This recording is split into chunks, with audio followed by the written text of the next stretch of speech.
চলে এলাম মেলা থেকে বাড়িতে, আর মেলা থেকে কিনে আনলাম এই যে একটা ছোট্ট ব্যাগ কিনেছি, আর একটা আছে একটু বড় ব্যাগ। ব্যাগগুলো খুবই দরকারি, ব্যাগটা লাগে। আর একটু চুবড়ি কেনার ইচ্ছা ছিল, কিন্তু যে চুবড়িগুলো কিনবো ঠিক করেছিলাম খাবার ঢাকা দেয়া, সেরকম চুবড়ি কিন্তু মেলাতে দেখতে পেলাম না। এই একটা ব্যাগ কিনেছি ছোট্ট মতো, বেশ পার্সের কাজ করবে। মেলা থেকে আমি এই দরকারি জিনিস ছাড়া উল্টোপাল্টার কিছু কিনি না।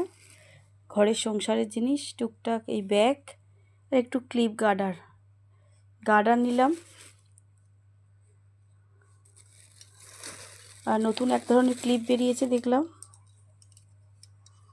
এই ক্লিপটা কিনলাম, বেশ নতুনত্ব, বেশ ভালো লাগলো। আর কি যেন নিলাম, আর একটা এই ছোট্ট ক্লিপ নিলাম।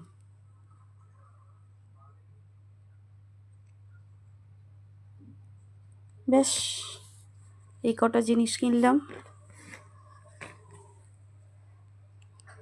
আর একটু খাবার দাবার টুকটাক, বাদাম ভাজা আনা হলো ছেলের জন্যে।